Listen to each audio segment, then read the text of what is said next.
Good evening. I'm Erin, I'm Sarah. and this is 31 Nights of Scary Shit.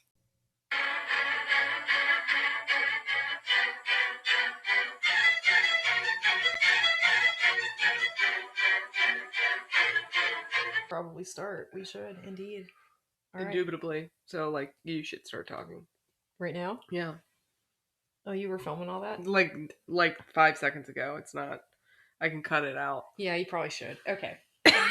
All right, so this evening, or I keep saying evening, and the reason It's morning time right now. It's morning, but the reason I'm saying evening is because I feel that a scary movie is best viewed in the evening. So I apologize if you are not listening in the evening. You're listening whenever the hell you want. So we're going to be talking about one of my all-time faves, Psycho. Ooh, spooky. It is spooky.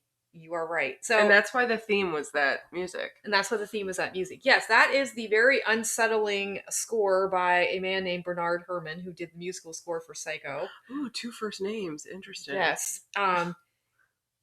Anyway, yes. So that is the unsettling noise that has come to represent an iconic movie such as this. What I didn't realize when I chose the topic is this movie is actually 60 years old. It was released in September of 1960, which I think is cool. Oh my gosh, that's so cool. It was actually released September 8th, 1960. Shut the hell up. Yeah, isn't that crazy? I know, and I had no idea. I mean, that's literally nuts. I think it is too. So, American Movie Classics channel, I think, is probably showing this movie. I bet in honor of it. But anyway, so the reason I like this movie, and I realize that as a viewer in today's era, it might not have the same impact, but in 1960, when this movie was shown in the theater, audiences were terrified. They were terrified at a level that they had never been terrified before because this movie did a lot of things that had not been done before. I mean, the music alone is terrifying. Well, yeah, and Alfred Hitchcock he even admitted that he felt that 33% of the effect came from the music. So he gave props. I mean, he fully admitted that's accurate. Because apparently when he went back and watched the footage, he was like, not so much. And then he was like, oh my gosh, when the music was added in, it was fantastic. So he was really big on giving credit where credit was due, that the music is pretty much what made it. I appreciate that. And there's another fun fact about the music. So the infamous shower scene, which I will talk about, initially Hitchcock wanted that to be silent, and Bernard Herrmann said, I'm going to score it up anyway. And then when he did, Hitchcock watched it and went, boom, yes, that's right. Absolutely. Oh my God, but how unsettling would that have been if it was silent? I don't know. I don't know if in a room full of people you would have gotten the same effect if it was silent, but if you were by yourself watching that movie and that scene was just no noise at all. Well, there would have been no hinting. There would have been no warning. But anyway, so... Sorry. No, it's okay. I'm just super excited, and I'm probably going to come across as like I don't know what I'm talking about, but I actually do, because I did the thing that I do where I do too much research, or I start pulling from different things, and then I've got like papers everywhere. And then at the end of all this, I come to find an article that is called, in fact, 60 things you did not know about Alfred Hitchcock's Psycho, which, boom, is perfect. Yeah. Right? And the good thing is I know very little about the movie. Yay. So... Because usually you've been kind of an expert on things I didn't know much about. Oh, God. The ones you've done, I have to say, I didn't know a whole lot about. Actually, some of the ones I did, I was learning for the first time. But I'm excited because I like to share my knowledge of something I didn't know about. But anyways, I did use a bunch of sources. So I used a site called Film Companion. I used the AMC film site, American Movie Classic source as well. I used all that's interesting. I actually watched some movie trailers of Psycho that Alfred Hitchcock had done back in 1960. And yeah, I think that's probably it. So, and some of this is from my own knowledge. It's me kind of talking about my take on the movie. But anyway, for those who don't really know much about what the movie is about, so... there was a book, and it was called Psycho, and it was written by a guy named Robert Bloch, and you'll love this because Robert Bloch... Why does that sound familiar? Well, Robert Bloch was a contemporary of L. Ron Hubbard and H.P. Lovecraft. There we go. So, okay. Apparently H.P. Lovecraft... Lovecraft.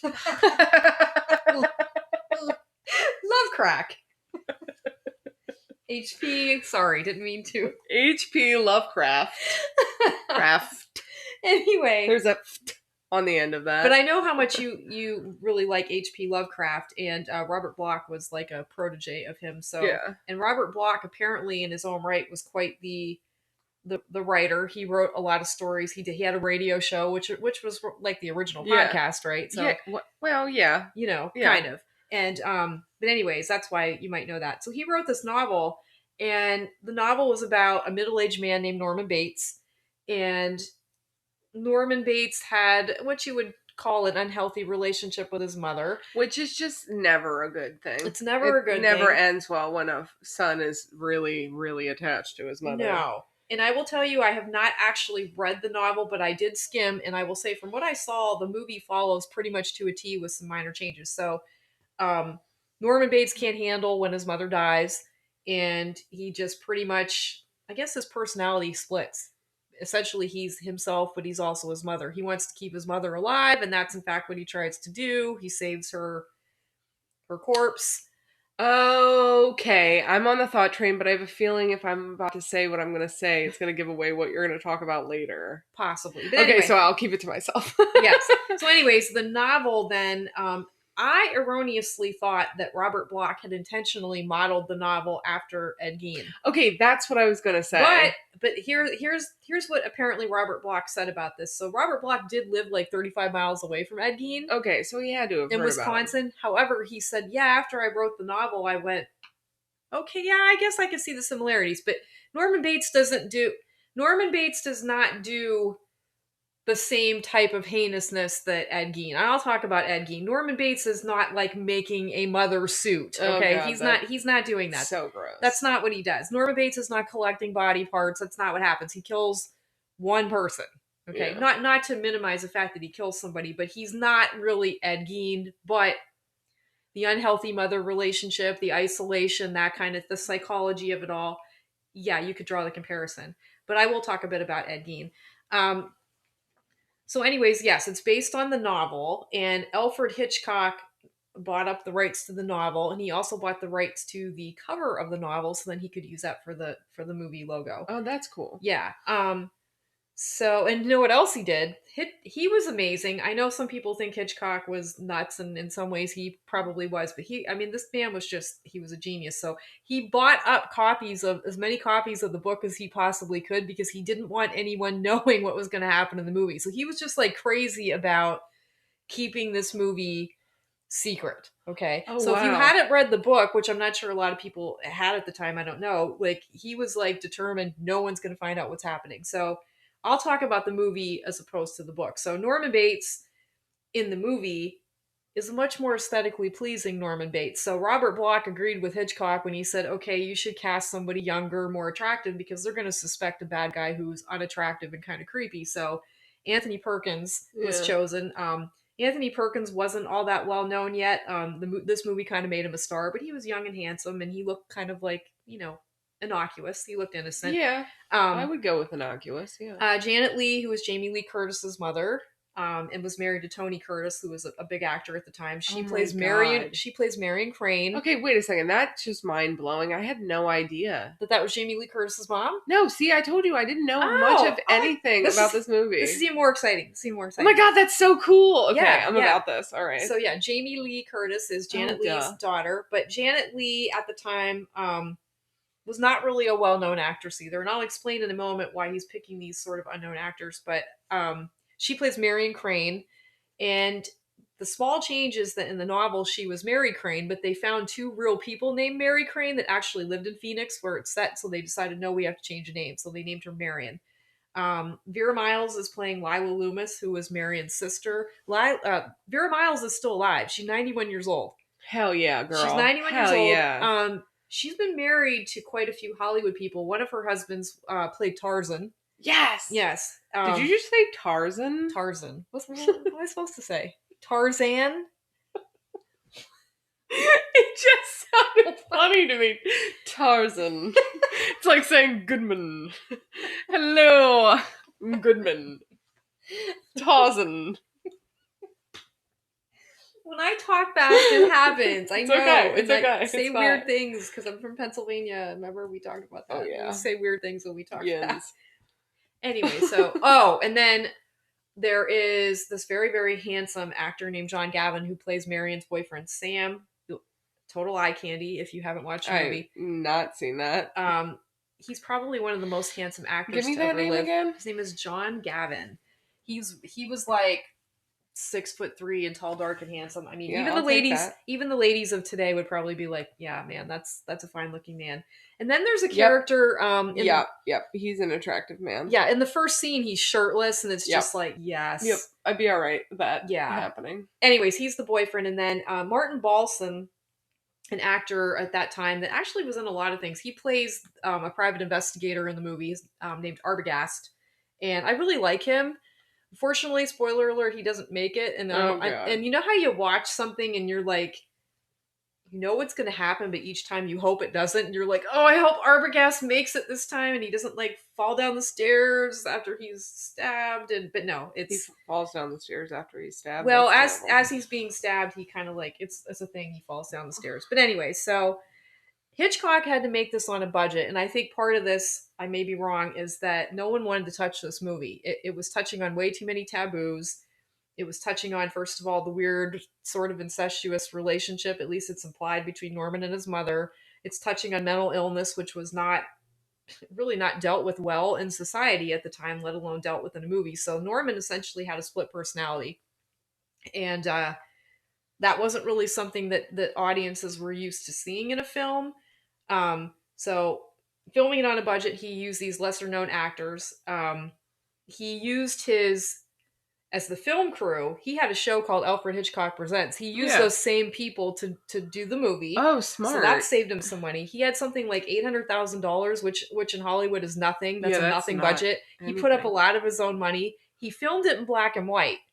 Now you might go, okay, Hitchcock, why are you being so cheap? However, the black and white turns out to be probably the best artistic choice he could have made, even though he was trying to save a buck, because there's just something about the contrast of black and white in this movie. And like when you see blood, it just seems almost not real. More dramatic because it's just darker on the set, and you're very aware, like, oh, that's blood that's going down the drain in the shower scene. But he also felt that he was tired of seeing like really badly made movies, especially black and white movies, and he was like, you know what? Why not experiment? Let's see if this gets me any nods, and it did.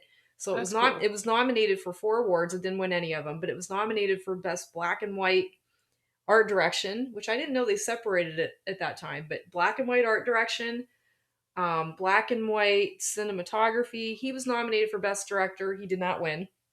And Janet Leigh was nominated for best supporting actress. So it did get accolades, even though it was a mixed bag with critics. Interesting. So I will tell you that from what I saw in my research, audience members were absolutely terrified by this, and a couple of reasons. Again, the subject matter. So Marion Crane is a woman who, she's a secretary, and she's got this boyfriend, and his name is Sam, and he's this gorgeous hunk of a man. And Sam is divorced, and he's in debt, and they're having a meeting at lunchtime. They're having a lunchtime meeting, booty call really is what they're having in a hotel room. And you're going, well, why are they in a hotel room, right? He's divorced. He doesn't have to sneak around. So they're having an affair essentially in a hotel room. And they're talking about the fact of, well, why don't we just make ourselves legit? Why don't we get married? Why don't we have like a normal life? And he's going, oh, well, I have to pay all this alimony and I'm in debt, blah, blah, blah. And one of the other shocking things is she's in her bra, in her underwear, basically. So this is 1960. So she's in a white bra in the opening scene. She's in white undergarments, which is a statement that's supposed to show this is her angelic side. Okay, but anyway. Weird. Yeah, it is weird. So anyways, she's on a lunch break from her job as a secretary. She goes back to work, and this guy comes in who is waving around a bunch of money. His daughter's getting married, and he's like, here's $40,000 and I'm buying her a house, and he's like flirting with her, and the money's like right there. And she's kind of looking at it like, it's a lot of money. And of course they put her in charge of depositing the money. So in a moment of weakness, what does she do? She doesn't deposit that money. She decides, screw this, I'm going to take this money. So she goes home with the money. She takes the money, $40,000. And at this point, she's sort of like, okay, I've done this, now what? Well, then she's driving, and she happens to see her boss. She told him she was going home early because she had a headache, and he's like, okay, that's fine. So she doesn't deposit the money.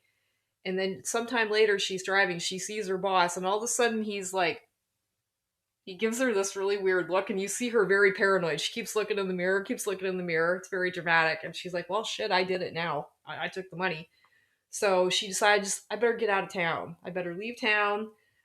Meanwhile, her sister Lila is out of town. She knows none of this has happened. So Marion leaves town.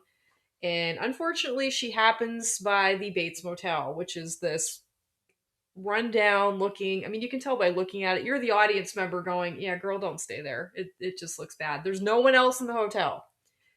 Norman comes out and he shows her the register. Nobody has been in the hotel. She writes her name, and you're kind of like, no one's been in this hotel or motel for quite some time, and it's just a little bit weird. But he seems nice enough. He makes her a sandwich. They sit there and they have a glass of I milk. mean, there you go. I know. He makes you a sandwich keeper. He makes her a sandwich and has a glass of milk, until he kills you. which is hilarious. And they're talking, and in the gist of the conversation, Marion kind of wants to know, well, what do you do? What do you do with your life? And he says, oh, well, I live with mother. And I take, oh, no. and she's like, oh, okay, well, tell me about this, right? And here the house is like right up yonder about on the hill. You see the creepy old house, and you can see what appears to be a woman sitting in the window. Okay, it appears to be an old woman sitting in the window. And he tells Marion essentially, well, I have to take care of her, and sometimes it's difficult, but after all, a boy's best friend is his mother. No. Yes, I No. know. This is No. the No. original, yes, this No. is the original movie or original story that tells us all, girl, run when a boy's best friend is his mother for so many reasons. So many reasons. Yes, for so many reasons. So maybe in 1960 we didn't know that. Maybe we thought, oh, that's so sweet. But no, it wasn't. So no, it's Marion, terrifying. And never refer to your mom as mother. Mother. And that's exactly what he says. He calls her mother. Yes, anyway, mother. Marion, again, she thinks he's a bit odd, but, she's not in fear of her life. Oh, there's another thing, though. He's also a taxidermist. Nope. I mean, there are so many red flags, girl. So there's stuffed dead animals in the room, and in the hotel room. Well, not in the hotel room. In the lobby. In the lobby, Oh. They're having dinner, like in quote the lobby. Well, anyways, Marion says, "Okay, I'm tired. I really like to turn in." He gives her a key, and you go, "Okay," and she's off to go settle down for the night. Well, meanwhile, Norman moves a picture. Oh no! Moves a picture away. And I'll talk a bit about the specifics of this picture later, but he moves a picture, and of course, in fact, there's a peephole, and he proceeds to watch Marion through the peephole. Now, remember, at the time, this is 1960. They've never seen anything like this before. They have no idea. Again, if we're watching this from our perspective of all the things we've seen now in 2020, this movie's probably not going to be shocking. You're like, well, of course he's a creep, right? Of course he's a freak. Of course he's weird.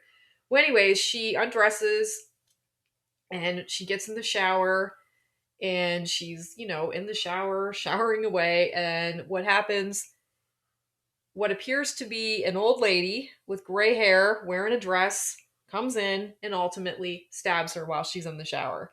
And I will talk specifically just about the shower scene and how it's made. But anyways, it's horrifying. And it really... Truly terrifying. It's terrifying, and it really does look like she is legit getting stabbed. It really does.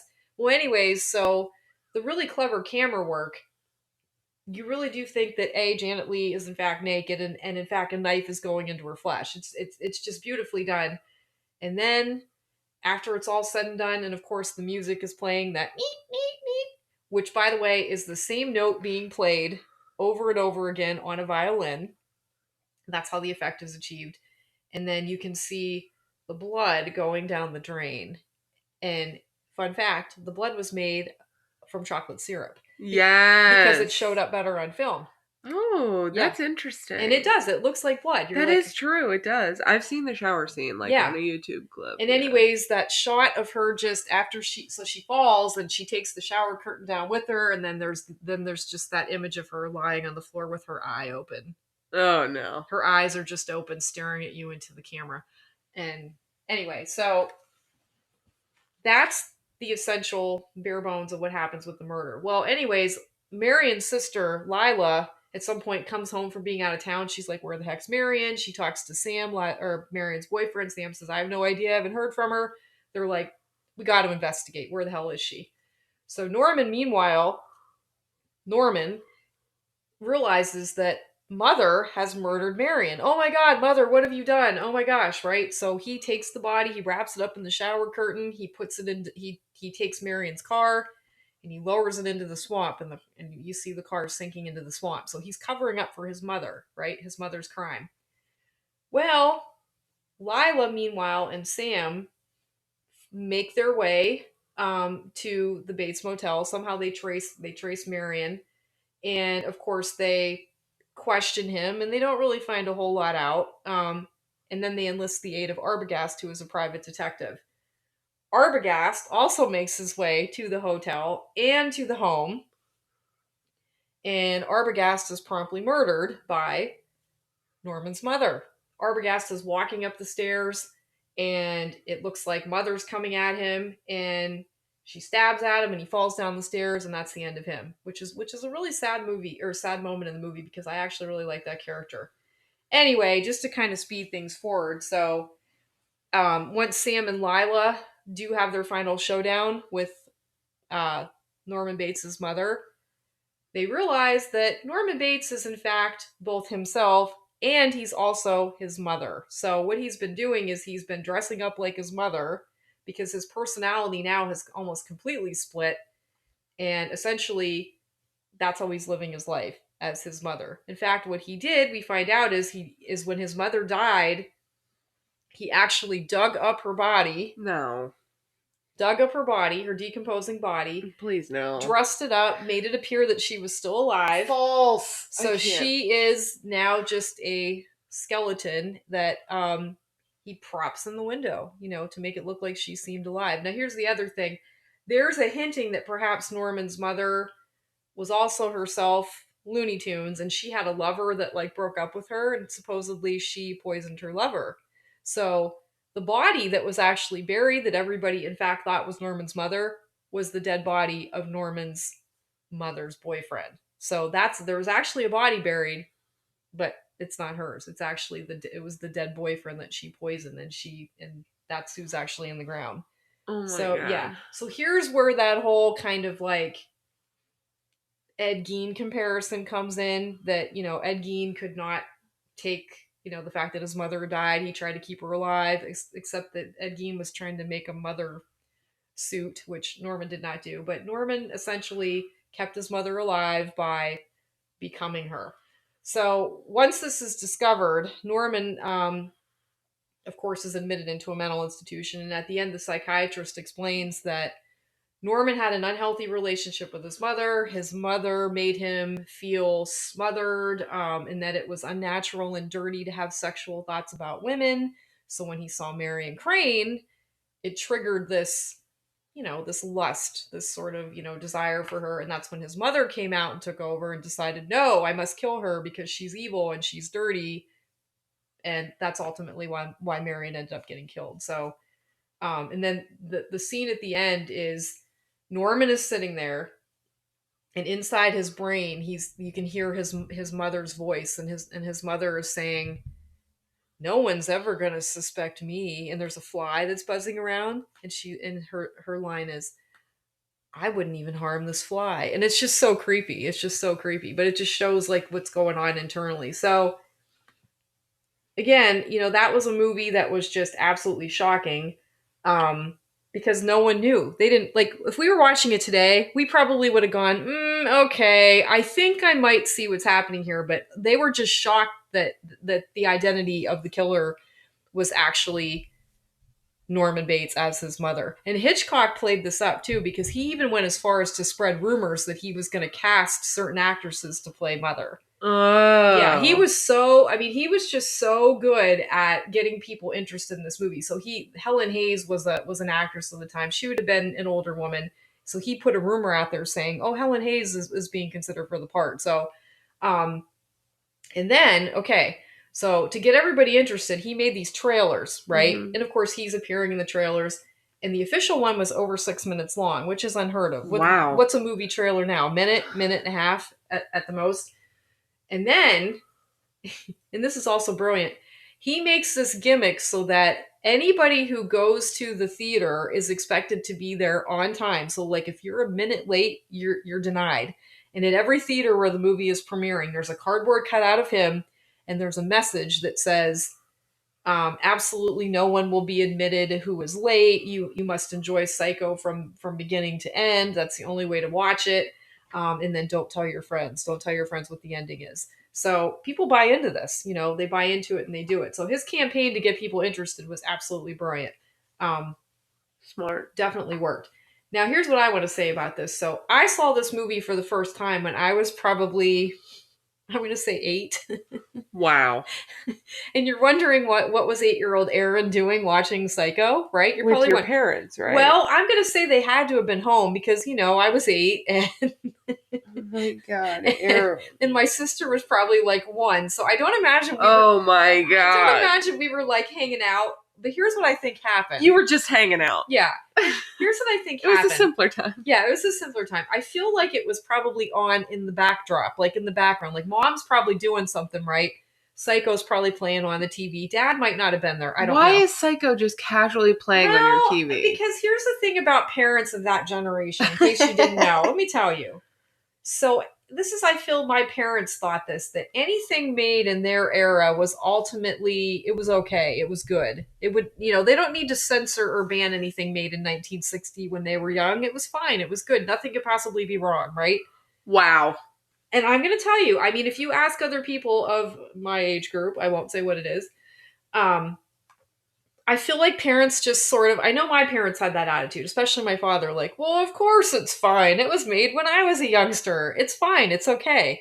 Just the same as like any music that came out of their era, because the idea was that no one ever smoked or drank or had sex, until 1982. That's when it all started. Like, no one was doing anything bad until like the 1980s. So let's say that movie would have Mad Men. Yes. That's all I'm going to say. Yes, Mad Men. I know. If that would have been a thing then, it really would have thrown my parents' theory out the window. But it's the same reason why I said when we were talking about scary stories to tell in the dark, my parents were never going to censor a book. They were going to be like, well, how is an 8-year-old getting her hand on any book that's bad? You know what I mean? They weren't even going to look into it.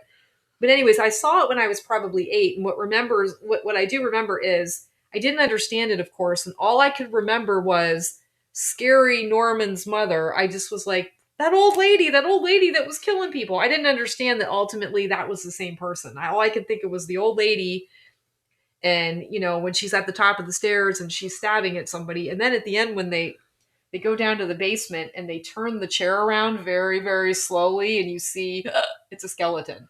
Gross. So yeah, it's terrifying if you're a child. But again, I realize an audience of today might not really go for all that. But anyway, it's still scary. It still gets to like a creepy level.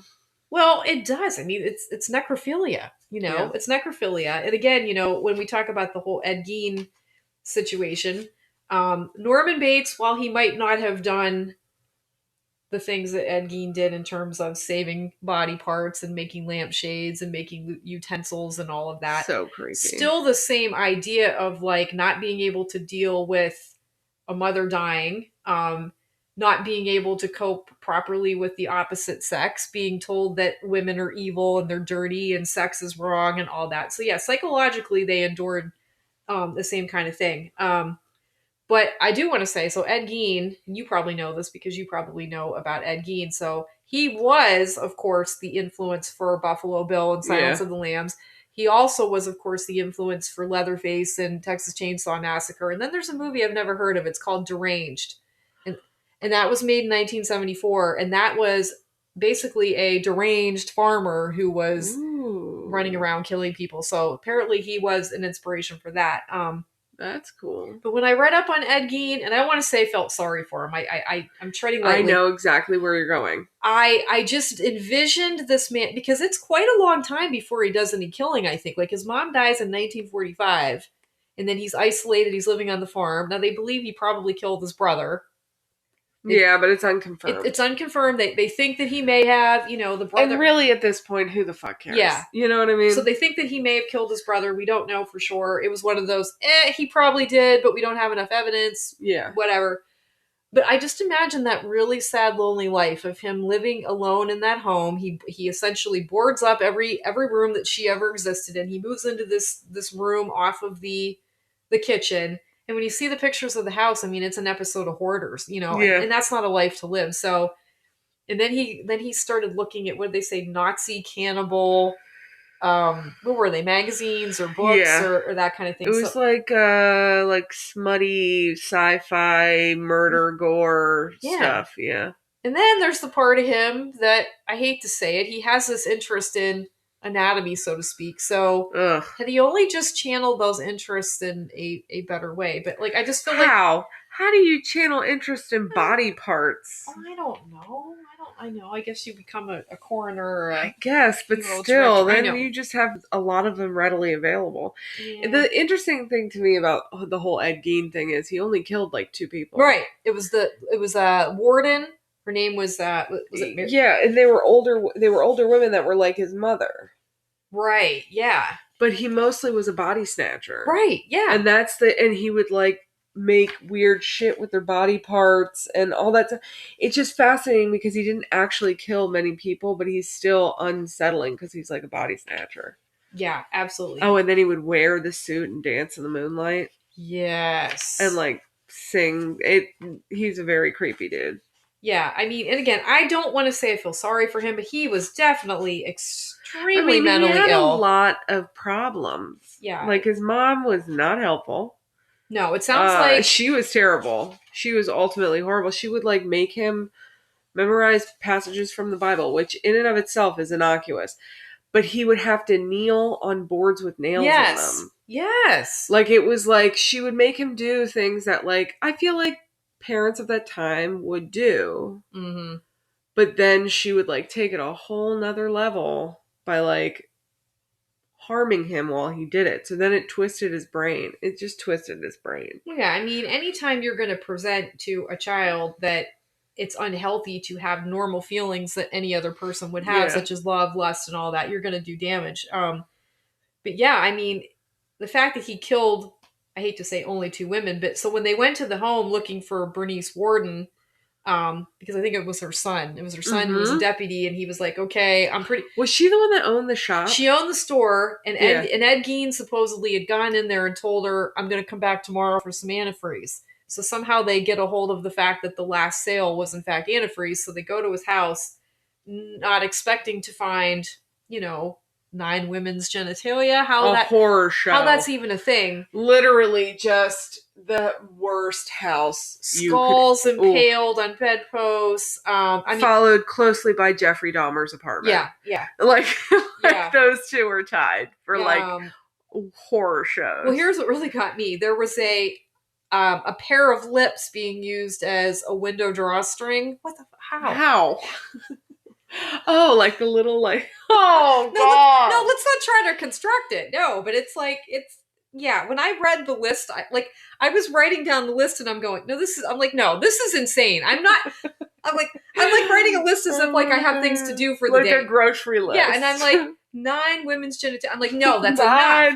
That's enough. I'm not doing this again. But anyway, so they don't expect to go in and find this. They do find Warden's body. Of course, she's decapitated. Her head was in a burlap sack. Of course, she's decapitated. Of course, we're not going to find her all intact. Her heart was hanging, it says, in a plastic bag near a stove. And then, of course, her body was hanging in this god-awful position. Anyways, Gein right away confessed, I guess, and then said that really what he was doing was making like visits to graves. I guess he went like 40 times to like 3 different grave sites or whatever.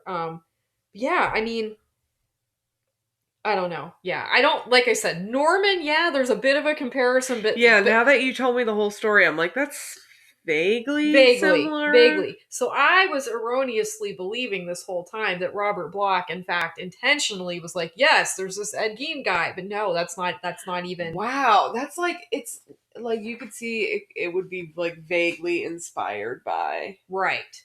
Yes. Well, anyway, so I have some fun things to say now about the. Yes. So I want to talk about the shower scene, and I want to talk about the things that we didn't know. But anyways, She's hold on.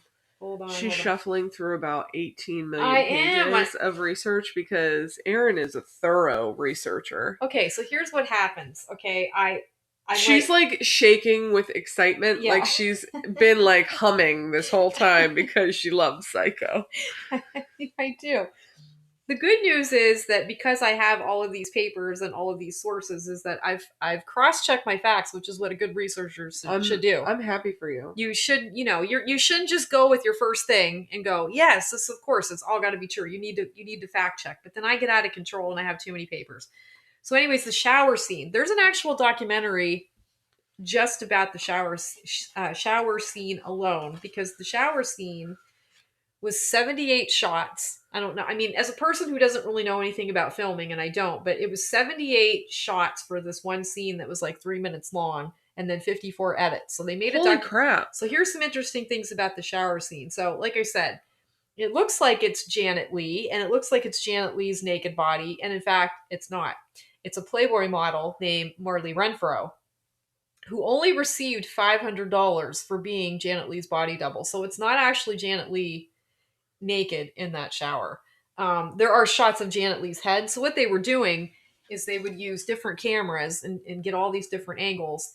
And they had one cameraman, but they would take like shots of Janet Leigh, like, gesturing and, look close up on her eyes and all that. So they were shooting the different body parts separately. That's why there's so many shots. Weird. And then when they shoot Marley Renfro's torso, that's also separate. And then the stabbing, it's actually the sound of a knife stabbing into a melon. And then they do this. This is so cool. So then they do a reverse shot. So when it actually looks like the knife is about to pierce into the skin, it's actually a shot of the knife retracting. So they're reversing the shots and doing it backwards. So this thing, oh my god, this shower scene alone took a week to shoot. It's one scene, like not even 3 minutes long.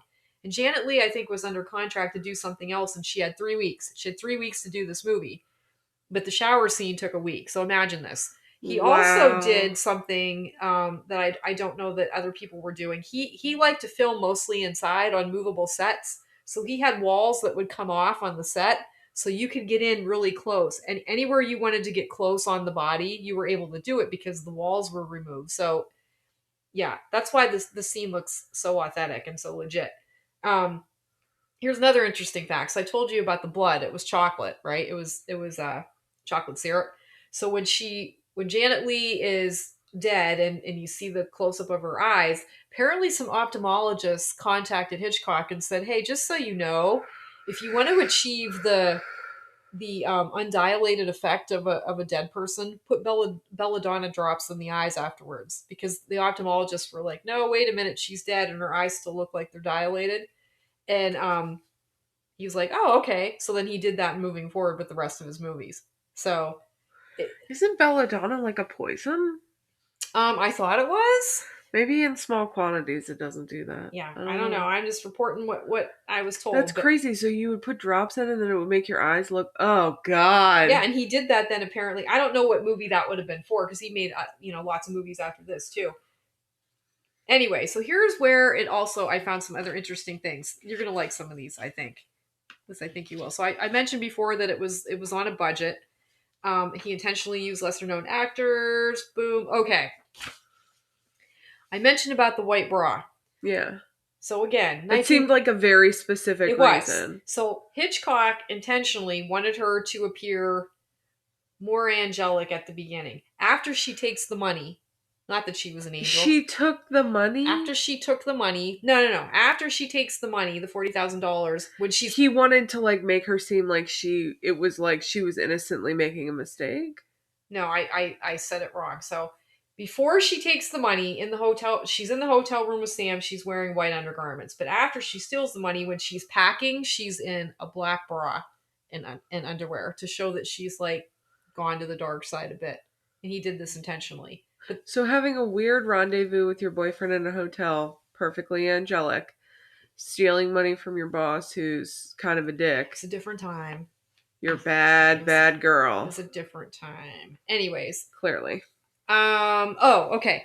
So there's all these weird kind of moments where without music, the film wouldn't have been dramatic at all. One of the moments is when she's leaving town and she's thinking, she starts, every time she thinks in her head, um, there's always these weird dramatic shots that kind of like cut to her face and her eyes being very animated. Well, when she's driving out of town, she keeps looking in the rearview mirror because she's really paranoid. And Bernard Herrmann, who did the score, said, "You know what? We need to add some music to that." Where Hitchcock was just like, I don't know. And he's like, no, we need to add music to it. So there was music added back into that. They used the opening, the opening song. And again, it made it more dramatic. Anthony Perkins, who is actually the star, he doesn't appear until 27 minutes in the movie. Vera Miles, who actually was probably the better known star of anyone in the movie, doesn't appear until almost an hour into the film, which is weird. Janet Leigh's character is killed off maybe 33 minutes into the film. That was another shocker because you didn't kill off the main character in a movie at that point. So Yeah. you know how like now that is a thing that will happen and Yeah. you're kind of shocked, but you kind of go, oh well, that was Hitchcock that did that. That wasn't done before him. Yes. Anthony Perkins was paid $40,000 for his role, the exact amount of money that Marion embezzled. Love that. Oh, here's a weird one. This is the first time that a toilet flushing was ever filmed in a movie, was ever put on screen. That's so weird. It's so weird and arbitrary. And Hitchcock said, okay, if you're going to do this, you have to actually work it into the plot. There's got to be a reason. So Marion had written down a figure on a piece of paper. So she had $40,000 and then she bought a car and she was like doing some arithmetic on the paper. So when she's in the hotel before she's killed, she opens up the paper and she's counting out the money. And then she takes this piece of paper and she throws it in the toilet and she flushes it. And that's the first time that a toilet flushing was ever put on screen. I know, it's so weird, right? So Weirdly weird. specific. When Norman is peeping at Marion, he removes a picture from the wall. And the picture, Hitchcock put all these clever little symbols in there. It's actually a painting titled Susanna and the Elders, and it depicts a woman being spied on as she bathes. Clever, right? I bet no one picked up on that when they were watching. I already mentioned that Janet Leigh took a week to do the shower scene. I told you about 78 shots. Okay, now, told you about that initially the shower scene was supposed to be silent, moving down. Okay. Janet Leigh. Okay, so supposedly Janet Leigh was fine with the filming of the shower scene, didn't bother her, but after she watched it for real in real time, she was like, nope, and took baths again for the rest of her life. She couldn't stand to take a shower after that, which I feel like anybody after watching it, whether you think the movie is scary or not, you'll for a moment take pause when you go to get in that shower. I know I do. It freaks me out. Yeah, and I don't like to be home alone and taking a shower. The odd thing is, I mean, and I do it all the time, but I don't really like it. Like if I'm alone at night, sometimes I might opt to do a bath instead of a shower. I don't know. I I don't feel like you're equally likely to die. You are, but I don't know. There's just something about the shower. I'm not really sure. I feel like I lose my senses more in the shower. Like at least if I'm sitting stationary in the tub, I'm not like, I don't know. It's just weird. But anyways, um, oh, so the actor who played the psychiatrist, who only appears in like the last 5 minutes of the movie, his name was Simon Oakland. And again, Alfred Hitchcock, when he made this, was not really confident that he had made a winner at first. He really was kind of concerned that he kind of had messed it up and in fact was going to be proven wrong. As people said, no one wants to see a movie like this. So the actor who plays the psychiatrist at the end, he gives this little monologue explaining Norman and his motive and all that. And Hitchcock reportedly stood up, shook his hand, and said, "Thank you, you've just saved my picture," which I think is kind of cool. Because I think that people think Hitchcock was just kind of so arrogant and aware of his own brilliance that he didn't like to give credit to people, but he did a lot with this movie. He pretty much said to different people, "Thank God I have you because this thing would have sucked." So he basically tells that actor, "That was perfect. It was wonderful. You just saved the film," which I thought was kind of cool. Yeah, that is pretty Here's neat. another cool thing, and I've never noticed this. I've never noticed this at all. So the last shot is Norman, so Anthony Perkins' face, and it's close up, and superimposed in his face is a human skull, Creepy. and that's supposed to be Mother, right? It's supposed to be Mother's skull. Simultaneously, you see that there's an image of a crane pulling Marion's car out of the swamp, and where the chain is, it's like located where supposedly Norman's mother's heart would be, and that's supposed to symbolize them being tied together forever. When I looked at it as a still, I was like, oh yeah, but I never noticed it when I was watching the movie. Oh, and again, I mentioned about the music. So when he watched the film after it wrapped in February of 1960, apparently he was like, eh. And then he listened to the score, the music, and he went, yes, brilliant. It's going to be awesome. Um, oh, okay. I told you that every theater that was screening the movie, they had a cardboard cutout of him, and this is exactly what it said. The manager of this theater has been instructed at the risk of his life not to admit to the theater any persons after the picture starts. Any spurious attempts to enter by side doors, fire escapes, or ventilating shafts will be met by force. This entire objective of this extraordinary policy, of course, is to help you enjoy Psycho more. Alfred Hitchcock. Alfred Hitchcock received an angry letter from a father of a girl who refused to have a bath after seeing the 1955 Diabolique movie, which was an influence of Psycho, and then refused to shower after seeing Hitchcock's movie. And Hitchcock's response was he sent back a little note saying, "Send her to the dry cleaners." I thought it's kind of That's funny. hilarious and kind of a dick move, but like I kind of love it. I can just picture the voice. I can't imitate his voice, but you know that voice. Do it. I can't. I can't. Damn it. But you know his Aaron. voice. Oh, Janet Leigh got threatening letters after Psycho was released, Why? detailing what people writing the letters, what they wanted to do to Marion Crane, people that took the character a bit far. One was so disgusting she passed it on to the FBI, and the culprits were caught. Isn't that disgusting?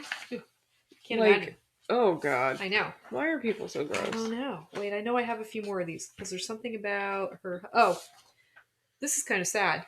So Tony Curtis was married to Janet Leigh at the time, and he claimed in his autobiography that because of Psycho's success and the fact that all anybody ever wanted to talk about was the shower scene, drove Janet, his wife, to drink, which eventually led to her breakdown and their divorce. I don't know if that's true. Wow. That sounds a bit dramatic, but apparently that was the thing. I don't know. Oh, this is interesting. So the rating system for movies, the rating R, if movies being rated R, I think that was not a thing until 1968. Okay, so Psycho was made in 1960, but post-dated, Psycho has an R rating. It's one of the only movies made before 1968 that actually has an R rating. So today, if they were going to show it in a theater, it would be an R rating, and it would restrict who could go see it. So wait a second. What was the movie that made the R rating? I don't know. That'd be an interesting thing to research. I'm not really sure. I'm trying Yeah. to think of 1968. So like Sharon Tate was in a movie called Valley of the Dolls, and I bet that had an R rating, and I think that was like 1968. But yeah, that's a good thing to look up. Oh, you're gonna love this because you're gonna think this is kind of hypocrisy. Listen to this. Walt Disney Oh god. refused to allow Hitchcock to film at Disneyland in the early 60s because of that air quote disgusting movie Psycho. Okay, Walt Disney, with all the maybe it's not his fault with all the weird innuendo that comes out in Disney pics, but The first R-rated movie was The Split, which starred Jim Brown and Gene Hackman. Jim Brown, like the football player? I don't think it was a football No, player. Jim Brown. Yeah. I think he was. He was like OJ. He became an actor. Okay, hold on. Check my facts. I could be saying them wrong on As the air. per usual. Yeah, sometimes I'm wrong. I admit. Yes. No, I want the movie. They're not showing me the movie. Gene Hackman. Huh. Interesting. The Split. I don't know. It was a 1968 noir film. Noir. Noir. Like Pinot Noir. Pinot Noir. I mean, it's not bringing it up, which is a little disconcerting. Yeah. It was an American neo-noir crime drama film directed by Gordon Fleming and written by Robert Sabaroff, based upon the Parker novel The Seventh. And it doesn't tell me much of anything. Interesting. Oh, it also has Diane Carroll. Diane Carroll. Okay. Julie Harris, Ernest Borgnine. Those are all big actors. Yeah, Donald Sutherland. Donald Sutherland. Which my dad hates Donald Sutherland. What? Apparently, I know you told me that. Why would that's such a weird I don't know why, person to but hate. it is 100% plausible that my dad said that just to get a rise out of me because he says that sometimes. But he said that the reason he hates Kiefer Sutherland is because he hates Kiefer Sutherland, and he hates Donald Sutherland because he's his father. That's what it is. Still, Kiefer Sutherland. Yeah, I don't know. It's know. bizarre. So let me see if this Jim Brown. Yes, he was a football player. I told you. Browns? Cleveland Browns? No, that's because his last name is Yes, Brown. Cleveland Browns. Oh my god! Jeez, you're killing it today, Ronnie. Knowing stuff about football. Yeah, that's all. Killing it. Anyway, that was really awesome. I literally knew nothing. I just found out that I knew nothing about that movie until you just told me all of it. Don't you want to watch now? I definitely want to watch it now. We're gonna have to watch it at some point. We're gonna watch it and I mean, it's one of my favorite things to watch during the Halloween season. I don't know that it's officially like a Halloween movie, but it was released. I mean, it's scary. It was released in September, and I don't know if they still do it, but American Movie Classics used to do like 30 days of scary movies, and that was one they always showed like on a loop, and I used to look forward to that. But first of all, is that why it's so funny that Jamie Lee Curtis was in Halloween? Maybe. Because that's hilarious. Yeah. I mean, not hilarious. It's like a funny. That she became another on-screen, like horror movie. Ingenue. Oh, I know what I forgot to tell you. I mean, she didn't die though. No. But I know what I forgot to tell you. This is the most important fact. So you know how we have like the final girl now in movies that's like in horror movies? Yeah. Lila Loomis, played by Vera Miles, was the first final girl. That started that whole thing. Yes. And I think that's kind of cool. I really do. Because I never thought of that. Cool. Yeah. So many things in that movie just kind of, so many things were born out of that. But yeah, like I said, people seeing it today might not feel that way if they don't have the context or anything like that. But I still think it's brilliant because most of the things that he did, at least the ones that I've seen, there's always like a layer. It's like on the surface, there's something happening, but then you got to cut down to like all the psychological stuff. That's why I like his movies. Yeah. So that's why I'm a fan. Salute to you, Alfred Hitchcock. Yeah, I think he's like universally like a good situation. No. But this was our 7th episode? Is that what it is? No, 6th episode. Jesus. That's a lot. Can I tell you one last thing that's funny? And I'm gonna have to say this without naming names or naming a bunch of specifics. So it's gonna be really vague. So we both have day jobs, right? We both have day jobs. Shocker, this is not the only job we have because you're like, don't quit your day job. But listen to this. But we can't tell you. I won't. Well, I can tell you this. I can tell you this without being too specific. So you know how I have to present material, right? You know how